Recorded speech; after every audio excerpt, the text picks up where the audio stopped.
Dr. Brian Kirkland, who was the former pastor of the Fifth Avenue Presbyterian Church in New York City, was traveling to California to give a mission. And he said to himself, he needed to fine-tune his sermon. And he thought to himself, he has 3 hours in the plane that he'd be able to do that.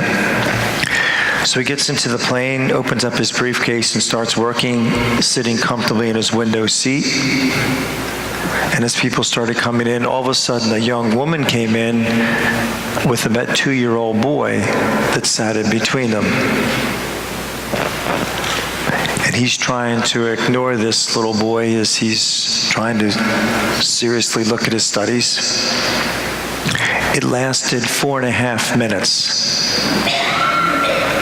And finally, he put away his sermon back into his briefcase and played with the boy for an hour, and then he went to sleep for a good half an hour with the little boy, and then woke up again, and they played for 15, 20 minutes or so.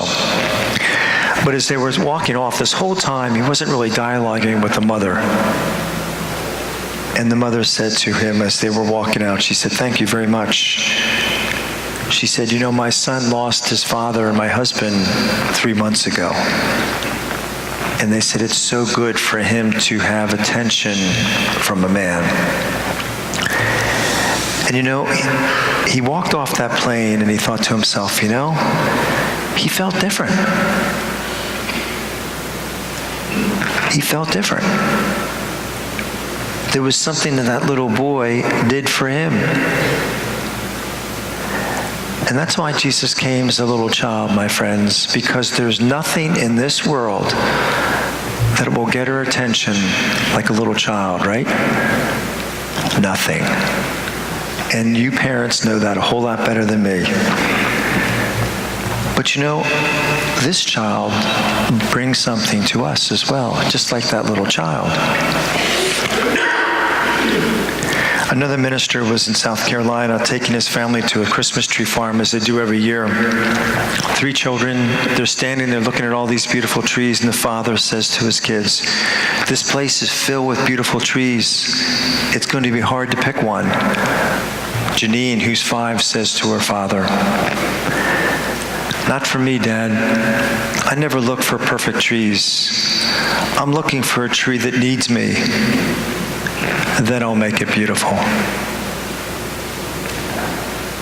And the pastor looks at the father, who's a pastor, looks at his 5-year-old daughter and said, "Wow, that's exactly what God would say to us. I'm looking for someone who needs me, and I will reshape your life."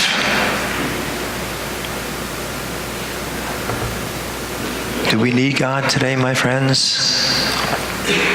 Do we want Him? Do we need Him? Do we want Him? Is He even real? Is He even real? Relevant? The world has very distinct answers on those questions, don't they, my friends? In a very early morning, 4 o'clock in the morning, on December 24th, 1944, Adeline wakes up in the middle of the night, wide awake in her bed. She goes downstairs to her living room with a beautiful tree, all the decorations, all the gifts are underneath her tree. Her 2 children are sleeping upstairs, and her husband as well. But her mind and heart was in France. Her oldest son was in the military and involved in the Great Battle of the Bulge. For any of you people that are involved with that, that was the lower part of that huge Battle of the Bulge. It affected so many different countries, so he was in the France part of that.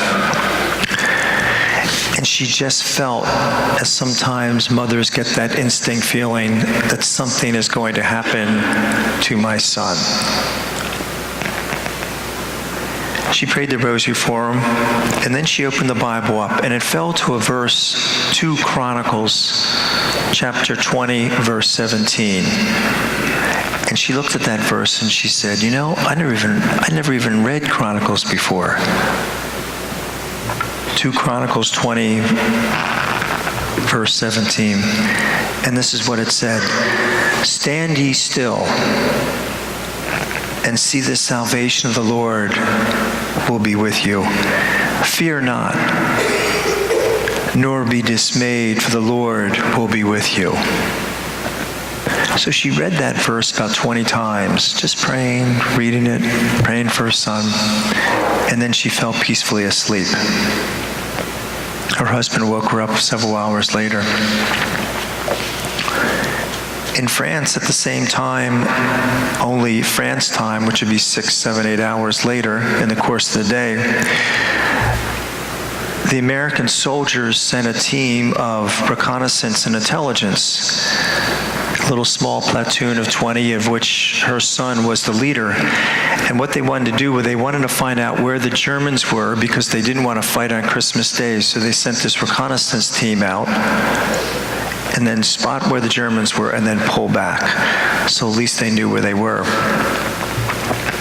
So he's leading his group of 20 out in this kind of wooded area, and then they were approaching this kind of open area for a little bit. And he hears this voice in his head saying, "Stand ye still."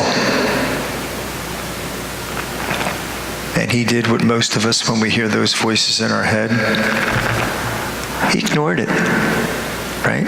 Because that's what we do. Walked a few feet ahead, and he hears it even louder, "Stand ye still." And he stops and was going to turn around to his men, and there's like a tree right there, 5 feet away. Bark was peeled back, and under the bark, the plain tree part where the bark was removed, was this word in German, M-I-N-E-N, meinen. He pulls his men back and tells his commanding officer, we can't go any further. After Christmas, they sent a mine field group out there and discovered hundreds and hundreds and hundreds of mines in that area where they were going. His mother was in Massachusetts. "Stand ye still," she prayed. And thousands of miles away, her son heard him. An amazing thing, isn't it? Stand ye still, and it saved his life. You know, my friends, our God is alive. He's real, and he wants to be part of our lives. And we need him. And we need him. There's a small church in Switzerland, and as most churches over there, they have these tremendous organs. This small church was in like a farming area, so they really didn't have a lot of money, and the organ began to lose its sound over time, and they weren't able to repair it. So it was getting worse and more damaged over the years. And one day, a stranger, shabby looking, entered the church, and he says to the caretaker, "Do you mind if I look at your organ?" And he says, "Go ahead." So he goes up there, and he was up there for hours, 3-4 hours. And then the caretaker really wasn't paying attention. All of a sudden, he hears this beautiful music coming from the organ. And he sat down in the church and listened to it. It was a good 20 minutes to a half an hour. The whole church was just filled with this incredible music from the organ. And he goes up to the choir loft and he says to him, "Who are you?" And he said, "I'm God." G-O-T-T. I'm God. My name is God. He goes, "But who are you that you can play in this beautiful music?" And he stands up, and on the side of the organ was a gold plaque with these gilded letters in gold, and it said G-O-T-T on it.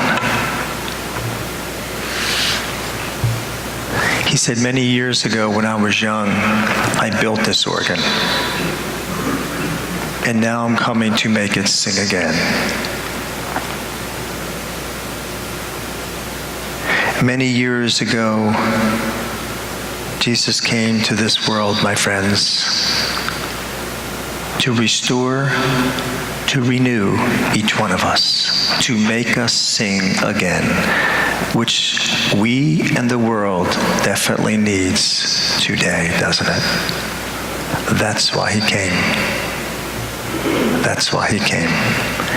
And so today, he often comes in the most unexpected ways, like he did in Bethlehem those 2,000 years ago. He will come the same unexpected ways in our own lives. But he comes when we need him and when we want him. So this Christmas, my friends, may we invite him to make him part of each one of our lives. God bless you.